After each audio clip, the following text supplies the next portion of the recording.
La palabra de Dios contenida en este libro es la verdad que acepto creer, es la enseñanza que me comprometo a seguir y es la esperanza que me atrevo a confesar.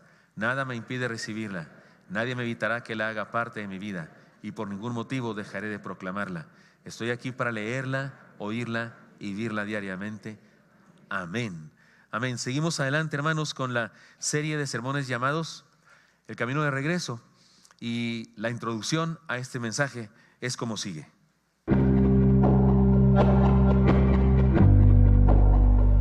El pueblo escogido por Dios no es un pueblo al que Dios haya seleccionado entre los demás pueblos de la tierra. Más bien es un pueblo al que Dios formó por su propia intervención. Es decir, el pueblo escogido no existía y Dios llamó a Abraham de entre los caldeos del sur de Babilonia y le dio una misión: iniciar una nación que sería bendición a todas las naciones. Este pueblo no siempre fue fiel a Dios y en varias ocasiones fue necesario que Dios interviniera para defenderles, salvarles y darles una nueva oportunidad para regresar a Él. Antes de conquistar la tierra prometida, anduvieron 430 años en otras tierras y durante ese tiempo fueron esclavos en Egipto. Pero Dios tenía planes y cumple su promesa de estar con ellos para bendecirles. Mandó a Moisés para liberarles y por medio de grandes manifestaciones de su poder los hizo salir de Egipto. Les hizo pasar por el Mar Rojo en seco, les dio maná del cielo y agua de la roca. Les dio victoria sobre sus enemigos en el camino y lo más importante, les dio por medio de Moisés los 10 mandamientos en 2 tablas de piedra escritas por su propia mano. Ellos, sin embargo, en lugar de esperar a conocerle tal como él quería que lo conocieran, se hicieron una imagen porque querían a un Dios a su manera, para poder adorarle de acuerdo a las tradiciones de los otros pueblos. Moisés entiende que aquel pueblo no merecía el regalo y quiebra aquellas tablas escritas por el dedo de Dios. El pecado fue tan grave que la disciplina incluyó la muerte de muchos. Moisés intercede de manera heroica ante Dios y Dios les da una nueva oportunidad. Y dijo Jehová a Moisés: alízate 2 tablas de piedra como las primeras, y escribiré sobre esas tablas las palabras que estaban en las tablas primeras que quebraste. Y ante la intercesión de Moisés pidiendo perdón, y él contestó: he aquí yo hago pacto delante de todo tu pueblo. Haré maravillas que no han sido hechas en toda la tierra, ni en nación alguna, y verá todo el pueblo en medio del cual estás tú la obra de Jehová, porque será cosa tremenda la que yo haré contigo. Esta es la historia de la raza humana, de todos nosotros. Un Dios de amor nos ha escogido para derramar gracia sobre nuestras vidas. Nos busca para bendecirnos. Nosotros le fallamos y por nuestro pecado nos alejamos de Él.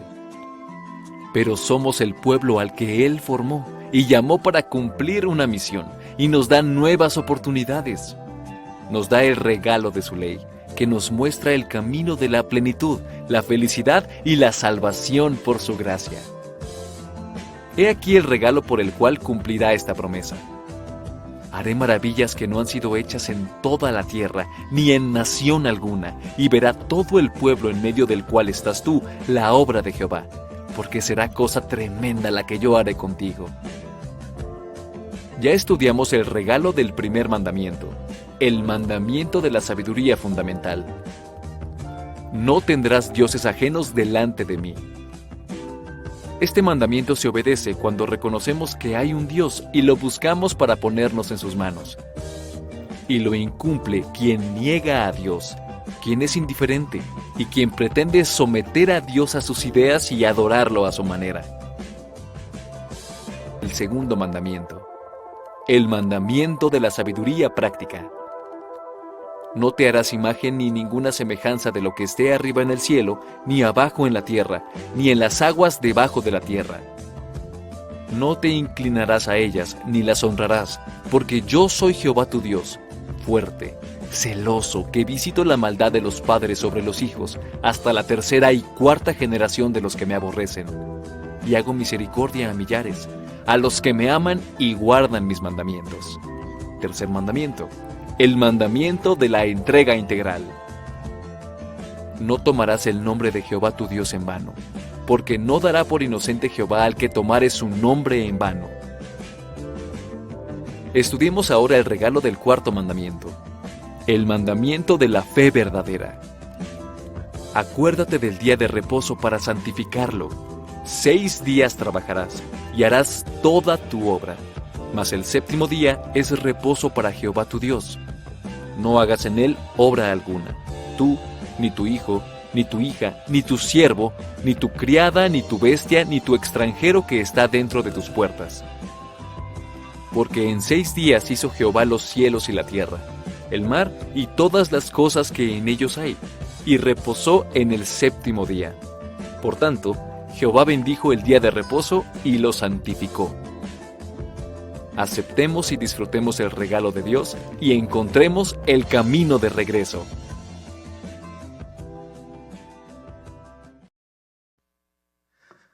Amén.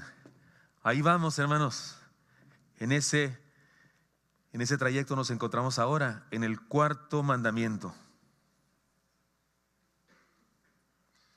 El mandamiento le llamamos de la fe verdadera. Acuérdate del día de reposo para santificarlo. Y luego viene la explicación de en qué consiste este mandamiento. En la versión distorsionada de los 10 mandamientos, este mandamiento se reduce, se simplifica y se aleja totalmente del sentido original, diciendo solamente, santificarán las fiestas. ¿Se acuerda, hermano? ¿Lo decía usted ese mandamiento, hermano? Cuando se los aprendió para poder hacer la primera comunión o alguna cosa así. Santificarán las fiestas, nada tan lejano del mandamiento original que esto. Yo siempre me preguntaba y decía, pues cuando cumplí años no santificaron nada. Porque yo entendía que debía estar alguien ahí, ¿no?, para santificarlo. O tal vez, después entendí, no son las fiestas religiosas, hay que guardarlas. Todas las fiestas, y algunas de las cuales están muy lejanas a hacer adoración a Dios y se convierten en sesiones de idolatría. Pero ¿qué es eso? Creo que la mayoría ni lo entiende. Estudiamos lo que verdaderamente significa este mandamiento. En términos simples y llanos, hay que analizarlo así de poco a poco. En términos simples y llanos, el mandamiento consistía en esto: no trabajar uno de los días de la semana señalado por el Señor. Eso tiene que ver con obediencia y con una señal de sometimiento y obediencia. Si queremos verlo así en términos muy prácticos, un acto de obediencia. Ese día no trabajas, punto, se acabó. Es un acto de obediencia. Pero tiene otros sentidos: dar descanso a la servidumbre, porque nadie va a trabajar, ni los siervos, ni los esclavos, nadie. Eso sí cala, dicen algunos, ¿no? Dar descanso a la servidumbre, eso tiene que ver con justicia social. Podemos verlo también como dejar descansar la tierra. Eso agronómicamente es indispensable y útil para la prosperidad. Y más cuando entendemos que ese día de reposo, ese día sábado de la semana, tal vez no era un gran descanso para la tierra descansar un día a la semana, pero resulta que ese sábado se extendió y se convirtió también en un sábado de años. Y resulta entonces que una vez cada 7 años, ese séptimo año se hacía como si fuera un sábado entero, el año entero. Se dejaba descansar a la tierra y los animales. Y las personas tenían que confiar en Dios, de que aunque no iban a sembrar, aunque no iban a hacer trabajos, ese año Dios los iba a bendecir de todas maneras. Así es que dicen los agrónomos que eso sería muy bueno. Parte del problema que tenemos de ecología en el planeta Tierra es que no dejamos descansar la tierra. Y lo que hacemos es que ponemos fertilizantes y demás, pero eso también contamina y eso también produce otros males. Y estamos echando a perder la tierra, eso todo el mundo lo sabe. Si hubiéramos seguido las leyes de Dios, otro gallo nos cantara. Entonces, este mandamiento, como pueden ver ustedes, tiene que ver con obediencia, tiene que ver con dar justicia social, tiene que ver con un asunto agronómico útil.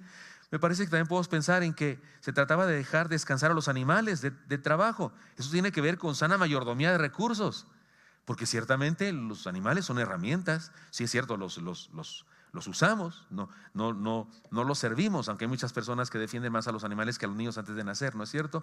Pero el día de hoy es verdad que los animales son herramientas de trabajo. Ahora ya no usamos tanto la fuerza de los animales, en la ciudad por lo menos, como antes, pero eran sus herramientas. Igual que usted cuida su carro, pues podía cuidar su vaca, su camello, su burro, etcétera, etcétera. Incluso ese mandamiento, en términos simples y llanos, podría también hablar de un orden de la vida, ordenar la vida por medio de un calendario, porque había fechas entonces, esto se va a hacer este día, y esto este día, y este día descansamos. Eso tiene que ver con una sana mayordomía de la vida. Entonces, incluso desde un punto de vista meramente social, meramente logístico de la vida, tenía bendiciones el mandamiento. Pero en términos de fe, porque no creo que era solo lo que estaba pensando el Señor, sino en términos de fe, el mandamiento significa algunas cosas aún más serias, aún más serias. Tiene que ver con dependencia de Dios, dependencia. Mi Dios pues suplirá todo lo que os falta conforme a sus riquezas en gloria en Cristo Jesús. En aquellos tiempos un hombre que no trabajaba un día, o estaba enfermo, o mostraba una absoluta confianza en Dios. En el campo, por ejemplo, en el campo se trabaja todos los días. Yo solía ir a la casa de parientes de mi padre, amigos de mi padre, a su rancho, a pasar las vacaciones, particularmente de Semana Santa o vacaciones en ocasiones las que llamamos largas. A veces nos íbamos a Estados Unidos con unos parientes allá, pero a veces nos íbamos allá a los ranchos, a un lugar que se llama Julimes o a un lugar que se llama Carretas, allá de donde era mi padre. Yo pasaba allá con los jóvenes, los hijos de los amigos o parientes de mi padre, y aprendí a sembrar y a matar gallinas y pavos, esas cosas, y allá se trabaja todos los días y desde muy temprano. Y no hay nada de que hoy, porque no, también hoy comen los animales.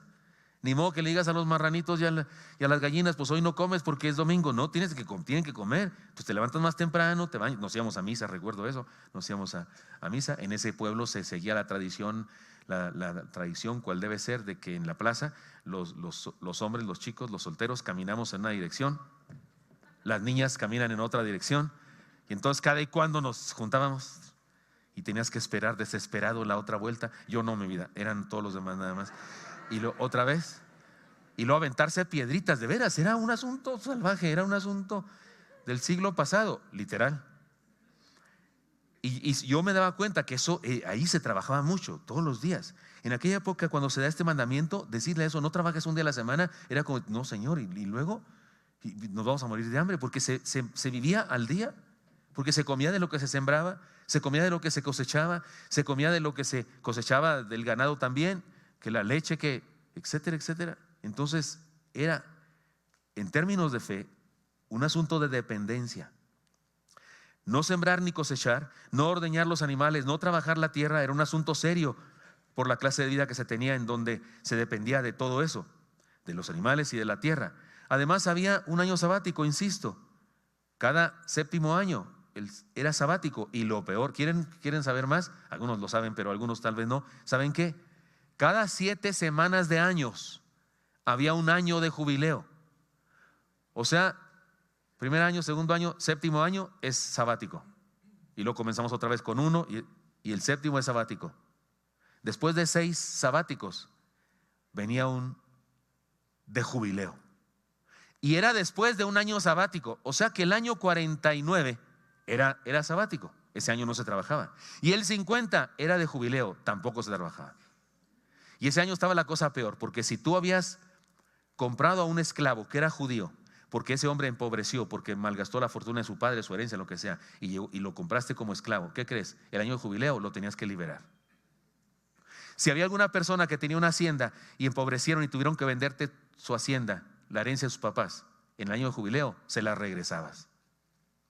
De hecho, cuando te la vendieron por los años que faltaban para el jubileo. No convenía comprar una hacienda cuando estabas en el año 48. Pero comprarla en el año 2 de ese conteo, sí, porque iba a ser tuya mucho tiempo. Era un año de liberación. Y todo tenía que ver con el día de reposo, porque era una extensión del día de reposo. Eso era dependencia y no otra cosa. Dile a un ganadero, dile a una persona, un agricultor, que haga descansar su tierra todo un año, que todo un año no siembre nada, que suelte a sus animales libres, y que si la tierra de lo suyo, de la semilla que se cayó, si sus árboles vuelven a, pues, ni modo que no den frutos los árboles, aunque no los cultiven ni nada, ellos solitos siguen proveyendo riqueza. Y que no hagas nada, que se lo dejes a los pobres, que todo un año dejes esa cosecha a los pobres, que la gente necesitada ese año se adueñe de tu tierra, y vayan a tu tierra a cosechar manzanas y membrillos y duraznos y lo que sea. Estoy hablando de las frutas de mi tierra. Todo un año, y el año jubileo, 2 años seguidos. Eso es dependencia. ¿De qué habla el Señor cuando dijo esto? Que guardemos el día de reposo, que guardaremos el día de reposo. De dependencia. Tiene que ver con una fe práctica que se muestra en obediencia. Antes del año de jubileo había un año sabático, ya lo dije. Se juntaban 2 años y entonces la cosa era más seria. Pero hay algo interesante. Dios prometió darles mucha bendición. Dios les dijo, si cumplen esto, si cumplen con este plan agronómico, porque tenía que ver, este plan social, de justicia social, porque tenía que ver con todo eso, ya lo dijimos. Dios les dice, yo los voy a bendecir mucho, no se preocupen. Los años previos al año sabático les voy a dar en abundancia, para que tengan frutos secos durante 2 años, para que tengan riqueza.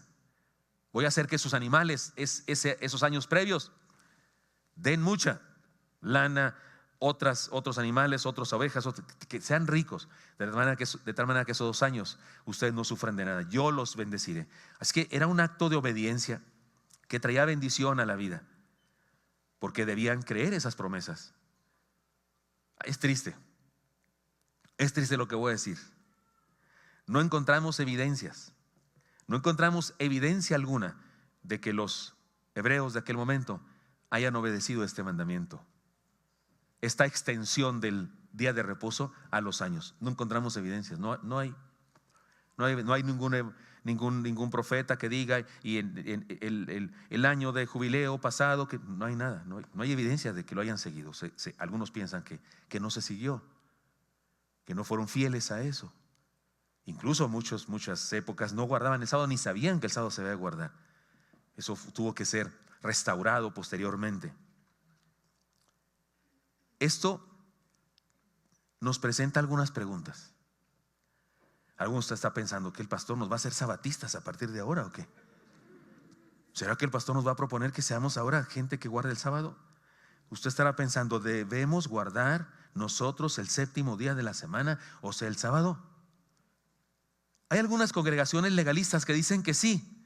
De hecho, en el mundo hay bautistas del 7º día, porque hay algunos hermanos que se llaman, ¿no es cierto?, la iglesia del 7º día, que guardan el sábado, porque hay hermanos sabatistas y hermanos del 7º día. No son iguales todos, hay varios grupos, pero hay bautistas del 7º día, es decir, bautistas como nosotros, que creemos en lo que creemos, pero además creen ellos en guardar el sábado, guardar el 7º día. Hay quienes declaran incluso que el sábado no salva, o sea, guardar el sábado no salva, pero sí condena. Yo digo, para el caso es lo mismo, ¿no? Porque no me salva porque lo guardo, pero sí me condeno si no lo guardo. Pues entonces como que sí me salva si lo guardo, ¿no? Pero ellos dicen que no, que el sábado no salva, pero sí condena. Es decir, que guardarnos los salvos, eso que expliqué ya. Sin embargo, la mayoría de los evangélicos no guardamos el sábado en el sentido literal de la fecha y lo que sea, aunque hay quienes creen que lo cambiamos por el domingo. Existe una postura doctrinal de algunos hermanos, incluso algunos bautistas, que buscan textos bíblicos por ahí, los combinan con fechas del calendario, lo combinan con el hecho de que se equivocó el calendario, lo combinan con el hecho de que los judíos cada año su calendario es diferente al nuestro y se desempata y se empata, y se apoyan en todo eso para hacer un merequetengue, para decir que sí guardamos el sábado porque hoy es sábado. O sea, ¿qué día es hoy? Pero ellos dicen que no, que es sábado. Otros dicen que guardamos el domingo porque es el día del Señor, porque es el día, en domingo resucitó el Señor. Déjenme les digo de una vez, en esta iglesia guardamos el sábado. En esta iglesia Auditorep sí guardamos el sábado, de acuerdo con las enseñanzas de la palabra y no de acuerdo con las fechas del calendario. Pero ustedes y yo sí guardamos el sábado. Bueno, no sé si lo guardamos todos, pero yo sí enseño que hay que guardar el sábado. Están todos preocupados y todos nerviosos. Les explico. Consideremos algunos pasajes de la palabra que nos ayudarán a entender mejor el sentido del sábado y por lo tanto nos ayudará a entender el 4º mandamiento y podemos vivirlo. Y con este 4º mandamiento estamos abordando de la ley, el 40% de la ley, de los 10 mandamientos, de la ley de Dios, los 4 primeros mandamientos que tienen que ver con nuestra relación con Dios. Los otros 6 mandamientos, el 60% de los 10 mandamientos, tienen que ver con nuestras relaciones los unos con los otros, que Dios también nos dice qué hacer al respecto. Los estudiaremos en los próximos domingos, de 2 en 2. Pero ahora llegaremos a culminar en este culto con la totalidad de los mandamientos que se relacionan con Dios. Consideremos algunos pasajes de la palabra que nos ayudan a entender mejor el sentido del sábado y por lo tanto a entender el cuarto mandamiento y poder cumplirlo, guardarlo, porque es palabra de Dios. Ahí les voy con un texto de Marcos. El reposo, porque se le llama día de reposo o sábado. El reposo significa una bendición para el ser humano y no una atadura. Es una bendición para el ser humano, no una atadura. Son palabras de Jesús estas. También les dijo: el día de reposo fue hecho por causa del hombre y no el hombre por causa del día de reposo. Eso, analícelo filosóficamente, ideológicamente, prácticamente, es muy importante. Es muy serio este asunto, esta declaración de Jesús. Él dice: el día de reposo fue hecho por causa del hombre, no el hombre por causa del día de reposo. Es decir, aquí lo que vale más es el hombre, más que el sábado. Dios hizo el sábado para bendecir al hombre, para darle una bendición al ser humano. No hizo al ser humano para darle bendición al sábado, no. El sábado es provisión de Dios para darnos una bendición, no una atadura. Por tanto, dijo el Señor, además añadió: por tanto, el Hijo del Hombre es Señor aún del día de reposo. O sea, como quien dice: yo mando al día de reposo. ¿De qué están hablando? Porque lo criticaban porque él en sábado sanaba, porque en sábado sus discípulos restregaron trigo para hacer un tabule bien sabroso, tostado. Yo creo que era como un tabule. Porque el Señor hizo cosas en sábado porque le dijo al paralítico: toma tu lecho y vete a tu casa, y era sábado. Y no se podía cargar en sábado ninguna cosa que pesara más de 2 ciruelas pasas, que no fuera tu ropa que traías puesta. Y el hombre cargó, trabajó, no guardó el reposo según esos legalistas. Pero Jesús dijo: yo soy el Señor del sábado. Y el sábado no se hizo el hombre no se hizo para ser esclavo del sábado. El sábado se hizo para dar bendición al hombre. El pueblo no existía para guardar el sábado. El sábado le fue dado para hacerles un bien. ¿Qué es el bien del sábado? Dependencia. Entender la dependencia. Aprender que aunque tenemos que esforzarnos y trabajar por tener que comer, por tener riqueza, por tener prosperidad, el Señor les quería enseñar que en asuntos espirituales lo que tenían que hacer para tener prosperidad y bendiciones espirituales era descansar en Dios, confiar en Él, en su provisión. Otro pasaje: el sábado era una oportunidad para ser liberados, para confiar en Dios y depender de Él, y no para ser convertidos en esclavos de una regla que les privaba de su libertad. Me disculpan.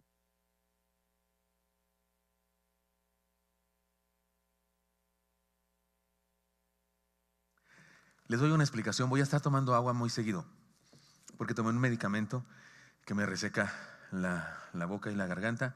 Y para que no se espanten, tomé un medicamento porque la semana pasada me picó una abeja acá. Pero quién sabe qué pasó. No me pasó nada. Me dolió, pero me sacaron el aguijón. No el de Pablo, sino otro. Y no me dolió más.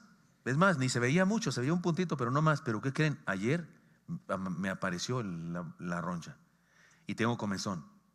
Como que el veneno se quedó encapsulado y ahora resucitó. ¿Sí me expliqué? Algo así, no sé.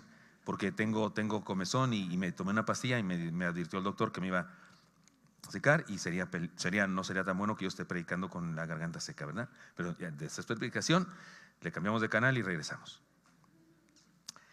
El sábado es una oportunidad para ser liberados, para confiar en Dios y depender de Él, y no para convertirnos en esclavos de una regla que les priva de su libertad. Mire cómo dice Gálatas 4, 8 al 11. Escúchelo, verá que está claro el asunto. Ciertamente en otro tiempo, no conociendo a Dios, servíais a lo que por naturaleza no son dioses. Mas ahora conociendo a Dios, o más bien siendo conocidos por Dios, ¿cómo es que os volvéis de nuevo a los débiles y pobres rudimentos a los cuales os queréis volver a esclavizar, guardando días, los meses, los tiempos y los años? Me temo que haya trabajado en vano con vosotros. ¿Está claro aquí? O sea, ustedes guardan fechas y demás, pero esas fechas y todo eso tenían una intención de que aprendieran algo. El sábado era una posibilidad para el descanso, no una imposibilidad religiosa. Otro pasaje más claro todavía: el sábado era una señal de descanso, el reposo en la gracia de Dios. Por eso cuando alguien me dice: ¿usted guarda el sábado? Todo el santo día y todos los días. ¿Cómo, pastor? Si el sábado nomás es el sábado, ¿cómo puede guardarlo todos los días? Yo guardo el sábado todos los días, porque el sábado es un símbolo de mi descanso en Dios, en su gracia. Y para mí hoy es sábado. Y si me pregunta usted mañana: pastor, ¿qué día es? Pues puedo decir sábado. En el sentido espiritual, los cristianos vivimos en sábado. Dice el texto: porque en cierto lugar dijo así del séptimo día. Es el autor o la autora de la carta a los Hebreos. En aquella época no había capítulos y versículos, por eso dice ella en cierto lugar. Si yo salgo aquí con que en cierto lugar dice, usted me dice: ¿qué onda, pastor? ¿No conoce la Biblia o qué? Y me dice: ¿verdad? Eso está en Deuteronomio. Pero en aquella época no existían tales números. En aquella época no se había dividido la Biblia en capítulos y versículos. Por eso dice así la autora o autor de este libro. Porque en cierto lugar dijo así del séptimo día: y reposó Dios de todas sus obras en el séptimo día.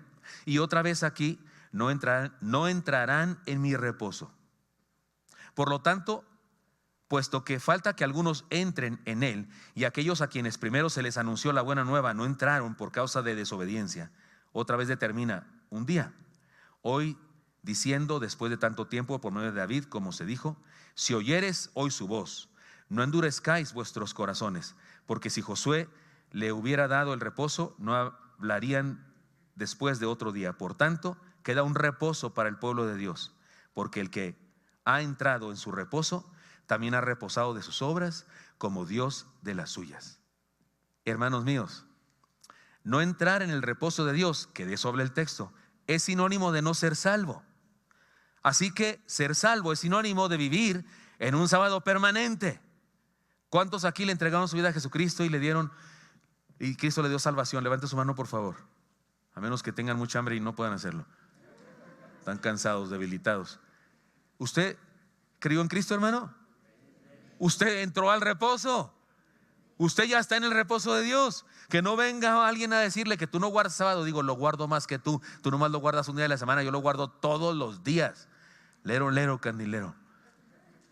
Hermanos míos, ¿no está claro el asunto? Este texto es el texto a los Hebreos. Es el texto de una persona experta en la ley de Dios. La persona que escribió Hebreos sabe todo acerca se leyó Levítico por completo, y Deuteronomio y Números y Éxodo. Se leyó todo el Antiguo Testamento y sabe todo acerca de los sacrificios en el templo, porque habla del sacerdote, el sumo sacerdote que es Jesús. Y aquí está hablando del reposo y está diciendo: algunos no entraron en su reposo. Y se refería a que no entraron en su reposo a los que guardaban el sábado, fíjese. A los que sí guardaban el sábado legalistamente, pero no habían entrado en su reposo en el sentido espiritual. Así que no entrar en el reposo de Dios es sinónimo de no ser salvo, y ser salvo es sinónimo de vivir en un sábado permanente. Ahora bien, ¿cómo aplicamos este mandamiento? ¿Cómo aplicamos este mandamiento a nuestra vida para obedecerlo? Ahí les voy. ¿Qué les parecen estas ideas? El sábado representa nuestro descanso en Jesús. Eso es el sábado. Dígame una cosa, hermano. Por ejemplo, los que son séptimos, los del séptimo día, los sabatistas. ¿Alguna vez lo ha invitado a usted a un culto, unas personas? A mí sí. Mi esposa tiene unos parientes que son de esa denominación o ese grupo. Y yo sí he ido alguna vez a alguna reunión de ese tipo, pero nunca he visto que sacrifiquen un cordero. Nunca he visto eso. De verdad, nunca he visto que sacrifiquen un cordero, porque eso está en la ley de Dios también, ¿verdad? ¿Sacrificamos corderos nosotros, hermanos? ¿Por qué? Si ahí dice la Biblia. Si Dios le dijo a Moisés: y sacrificarás un cordero el día de la expiación. ¿Por qué, hermanos? ¿Por qué? ¿A quién le voy a decir aquí por qué ya no? Porque el cordero es Cristo y ya padeció en el Calvario. Igualito que eso. ¿Por qué no guardo el séptimo día del calendario? Porque el sábado ya me fue dado. Todo el Antiguo Testamento, todas las cosas del Antiguo Testamento que son eventos reales sucedieron, pero también representan cosas de la fe cristiana. Ya lo he explicado. Egipto representa el pecado, inconversión. Tierra prometida representa salvación.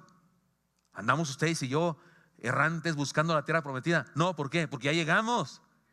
porque ya estamos en ella.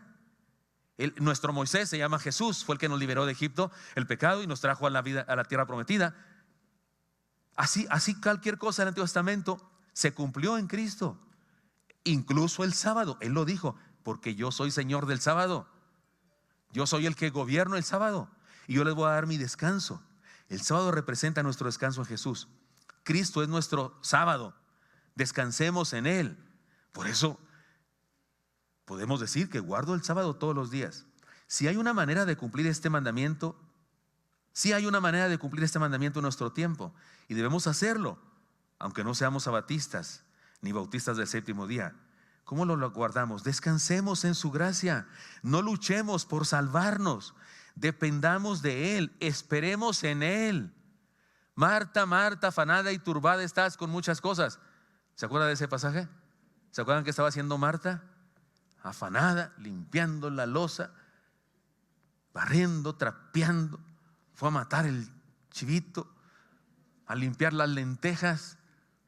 Y la otra aplastadota nomás ahí, su hermana, aplastadota ante los pies del Señor, toda enojada, ella toda sudorosa. Señor, dile algo. No se vale, me dice la hermana, no ayuda, Señor. Si viera su cuarto, nunca lo limpia. Ya estoy inventando yo chismes. Pero sabe una cosa, hermano, esa palabra de el Señor para Marta, si no la podemos adjudicar nosotros. A ver, díganme un nombre. ¿Qué nombre me dan? Esculapio, para que no nadie se ofenda. ¿No hay algún esculapio aquí? Esculapio, afanado y turbado estás con tantos afanes de la vida. Descansa en el Señor. Y no estoy diciendo que no trabajemos, no estoy diciendo que no nos esforcemos por traer riqueza a nuestra casa. No, sí, pero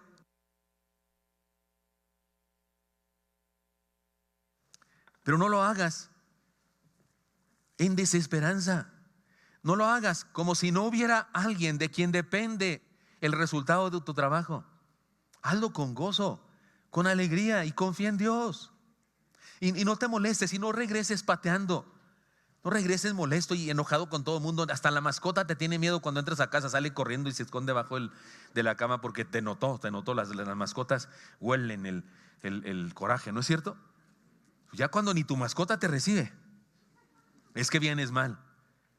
¿Y por qué vienes mal? Porque estás preocupadísimo, porque no me pagaron, porque no me salió bien el negocio, no sé qué. Y no confías.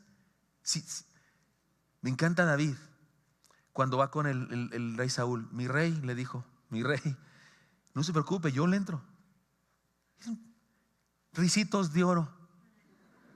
El texto dice, la Biblia dice que tenía cabellos, ¿cómo se dice? Ondulados. Su hermano grandotote, así, su hermano así peludote, así, olía a rayos desde lejos, a testosterona. Por eso cuando lo vio Samuel dijo, este es, no, un chamacote grandotote, este es. Y no era. Y luego el otro, y tampoco, y otro. Me da risa siempre que le pregunta a Isaí, ¿no tienes otro hijo?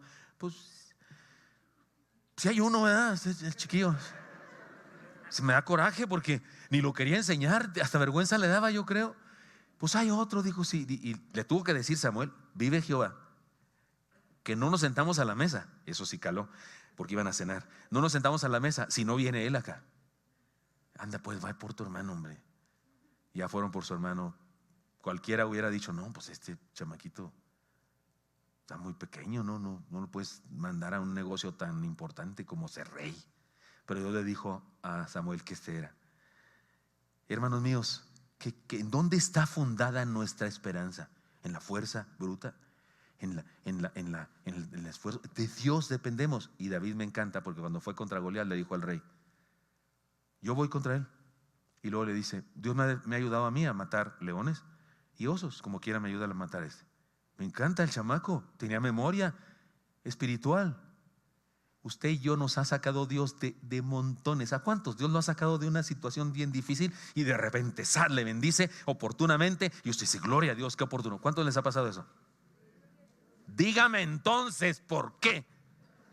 Dígame entonces por qué le acontece otra vez una situación difícil y usted, ay no, Dios mío, ¿qué no se acuerda de los osos? Me refiero a los osos. ¿Qué no se acuerda de los leones? Que usted ya lo bendijo Dios. ¿Por qué? Esta es la 345ª vez. Y otra vez hace usted lo mismo que en la primera. Yo digo que con la segunda ya teníamos. Si en la primera vez me bendijo Dios y me sacó de ese problema, yo creo que en la segunda vez ya yo debería estar en una actitud diferente y debería estar pensando, no, así como lo hizo la vez pasada, lo voy a hacer ahora. Pero no, todavía en la 500ª vez, todavía reaccionamos igual que en la primera. Digo, me refiero a otros que no vinieron, ¿no? Y otra gente. No es posible. De eso se trata esto aquí, de dependencia de Él. Esta es la manera como cumplimos este mandamiento. Esperamos en Él, confiamos en Él, dependemos de Él. La esencia del cuarto mandamiento sigue vigente. Depende de Dios, no de nuestro esfuerzo. Dependamos de Dios, no de nuestro esfuerzo y trabajo, ni del dólar, ni del jefe, ni de la política. La esencia del cuarto mandamiento está vigente y debemos seguirlo cumpliendo. Cuando el Señor dijo este mandamiento, cuando escribió este mandamiento, acuérdate el día de reposo para santificarlo. 6 días trabajarás y harás toda tu obra, mas el séptimo día es reposo para Jehová Dios. No hagas obra alguna, ni tú, ni tu hijo, ni tu hija, ni tu siervo, ni tu criada, ni tu bestia, ni tu extranjero que está dentro de tus puertas, porque 6 días hizo Jehová. En 6 días Jehová los cielos y la tierra, el mar y todas las cosas que en ellos hay. Reposó en el séptimo día, por tanto Jehová bendijo el día de reposo y lo santificó. Todo este mandamiento de Dios para nosotros es un llamado a la dependencia. El día de hoy quiero decirles, por causa de las fechas y por causa de que el pueblo judío tiene un calendario diferente que de repente se desfasa cuando nosotros ni siquiera sabemos cuándo es el día de reposo exacto, ni siquiera sabemos. Si alguien hace una cuenta, no sé, astronómica y las vueltas de la Tierra alrededor del Sol y las vueltas de la Tierra en sí mismo su eje para encontrar, capaz que encuentran con que lo que algunos llaman sábado en realidad viene siendo como martes. Porque en el desfase, porque el calendario es un asunto que inventamos nosotros.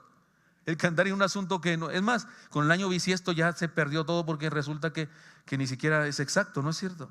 Así es que, ¿qué les pasa? Hay gente que cree que de veras hay un día así como que ese día es diferente. Ese día si algo pasa en el ambiente, la energía. No, Señor, eso es un convencionalismo nuestro. Por eso el sentido de este mandamiento es la dependencia absoluta de nosotros, nuestra vida, en el Señor Dios Todopoderoso.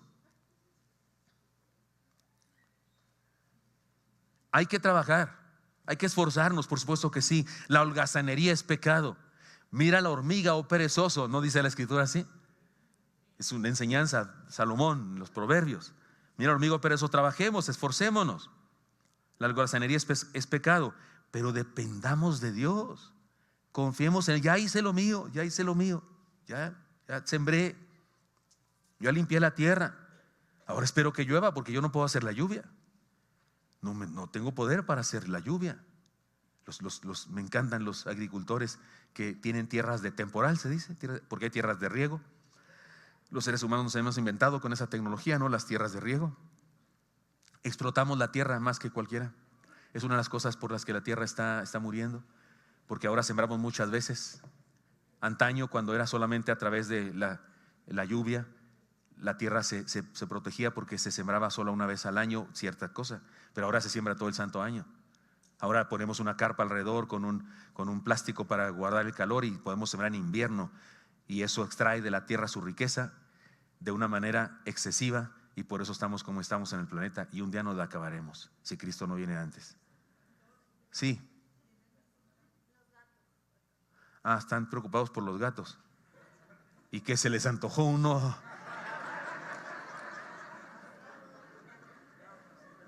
Si quieren, déjenlos. Si no les molestan, porque va a ser más problemático quererlos sacar, ¿verdad? ¿Les parece? ¿Los ignoramos? Vete y no maulles más. Déjenlos. Nomás cierren el... Perdón, son cristianos, ¿verdad? Vienen seguido. Sí, vienen más que algunos miembros.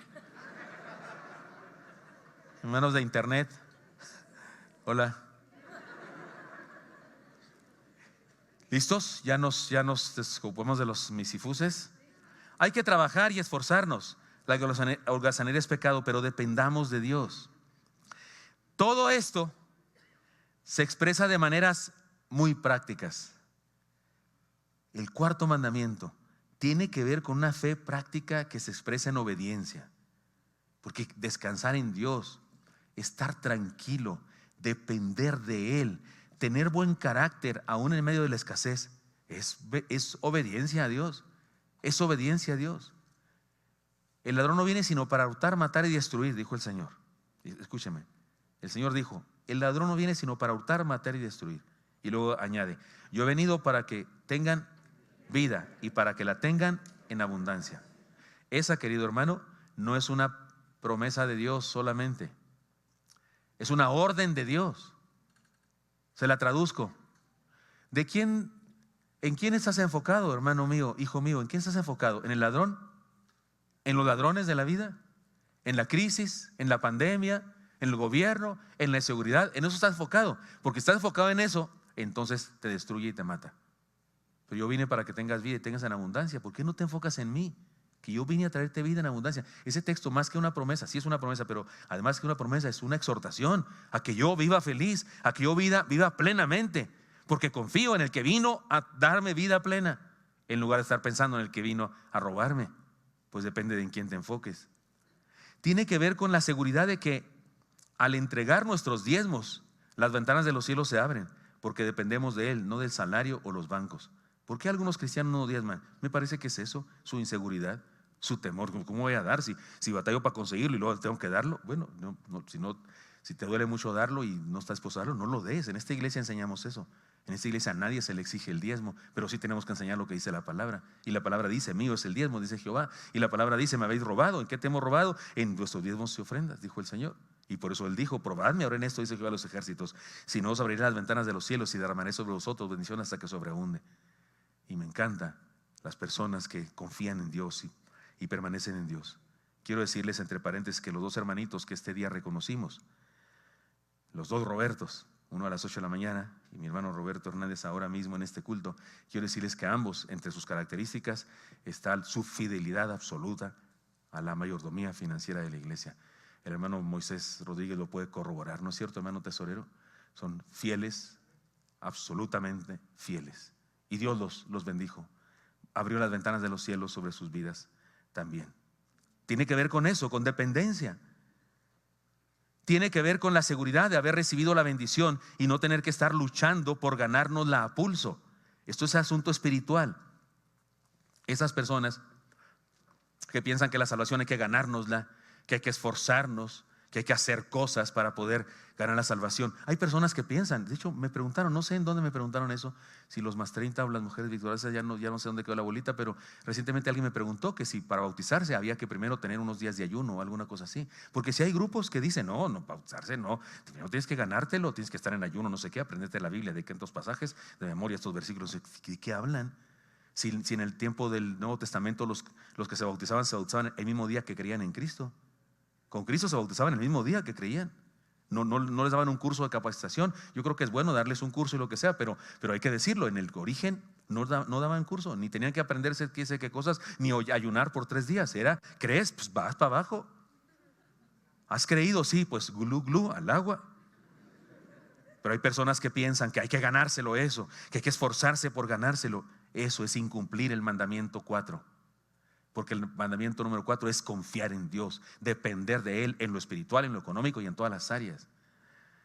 Tiene que ver con disfrutar la vida a pesar de las carencias, porque sabemos que Él nos provee. En lugar de vivir afanados, robándole a la vida, robándole al tiempo, robándole al diezmo y a la salud, lo que Dios nos dio para disfrutar. Mejor no le robemos, disfrutemos la vida, disfrutemos la vida. Que tenemos poquito, no tenemos más que tacos placeros, ¿se llaman placeros? Yo acá aprendí eso, en Chihuahua no había eso, pero tacos placeros viene de plaza, ¿sí? No estoy mal, o sea que se comen en la plaza, tortilla de maíz, aguacate, chicharrón, pico de gallo, ¿sí? ¿Qué más? Queso, nopales, pápalo, no, pápalo.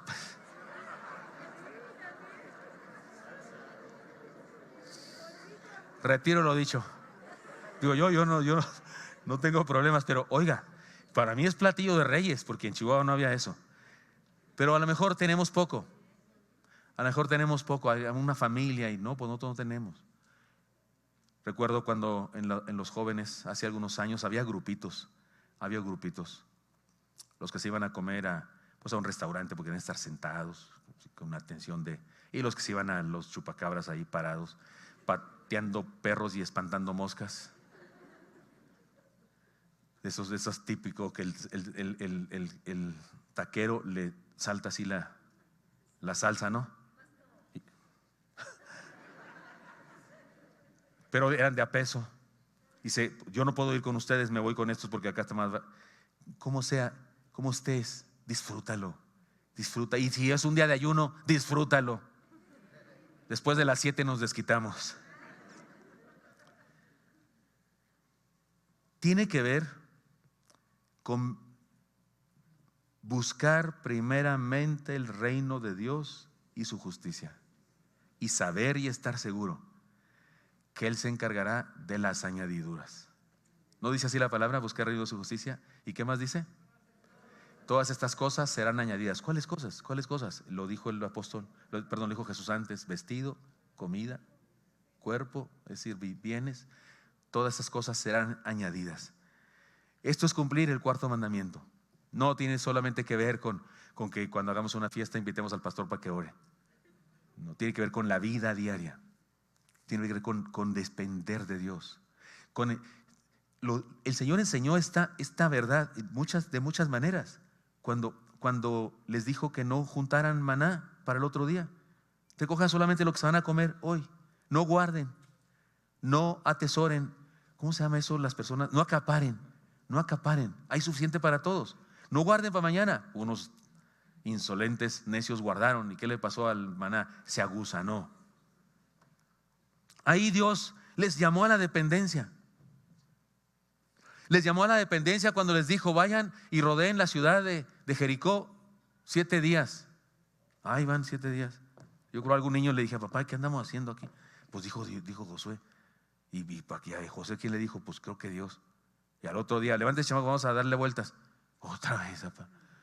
Si no llegamos a ningún lado, ni paisaje bonito hay. Otra vez.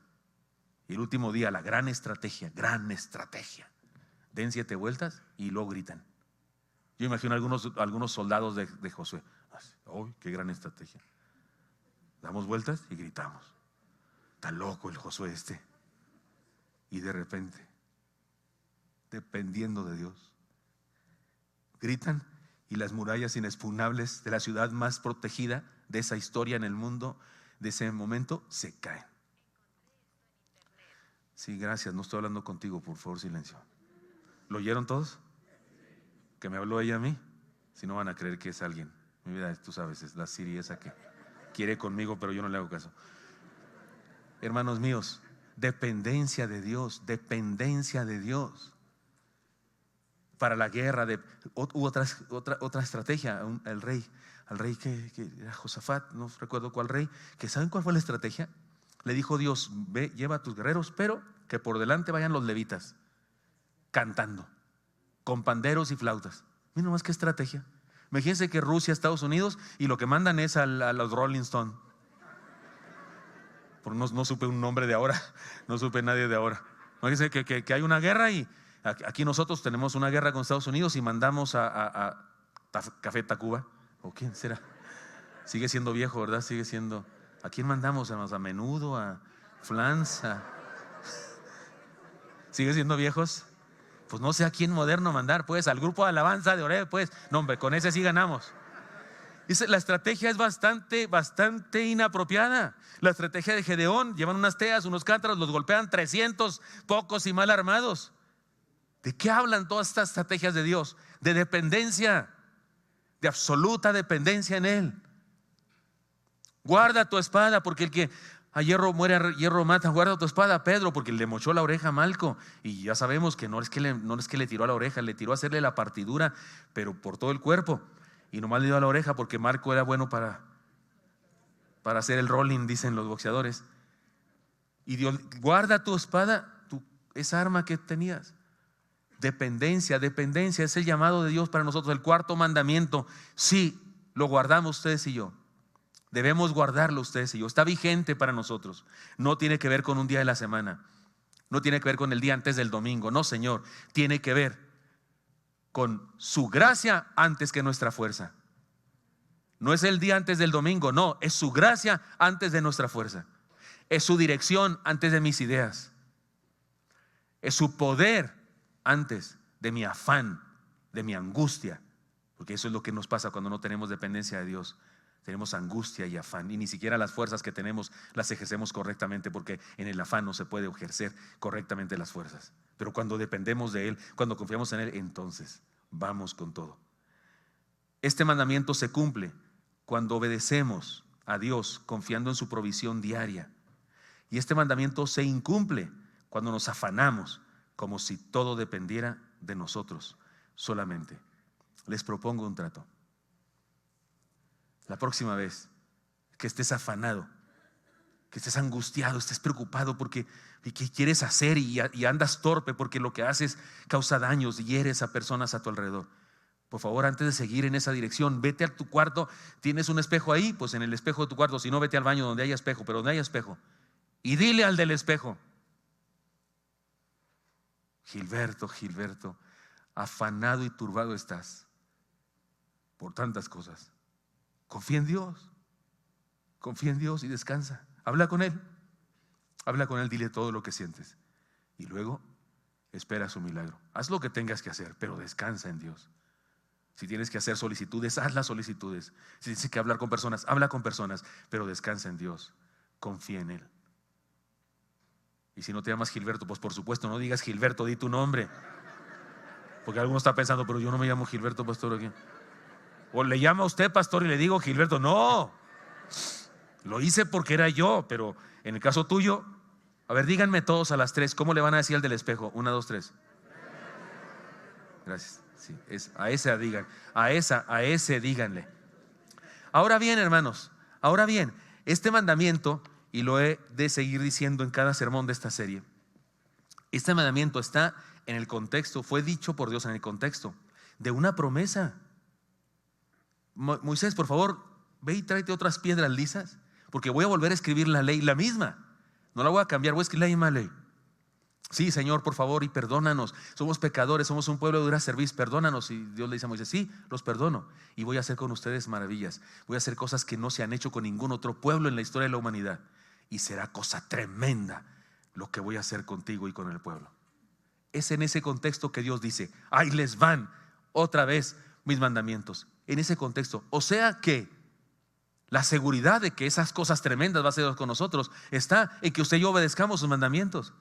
Así es que aquí no hay solo exhortación, no hay solo juicio, que sí lo hay, pero no es solo lo que hay, que usted y yo debemos cumplir los mandamientos de Dios. No, también hay promesa y esperanza, porque Dios hará cosas tremendas con nosotros. Algunos estuvieron a las 8, estuvieron a las 10 y ya saben lo que voy a hacer aquí. Por favor, hermanos míos, díganme todos, pero díganmelo con ganas. ¿Qué va a hacer Dios con nosotros?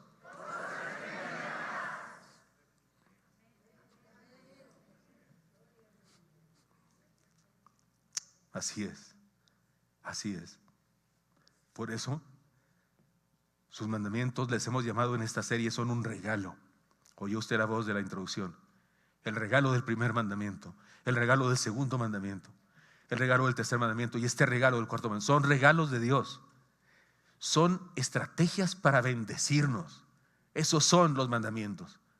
Maneras de Dios de bendecirnos. Por favor, deje de interpretar los mandamientos de Dios como imposibilidades, como atadura que Dios no nos permite hacer algo. No, Señor, no son eso.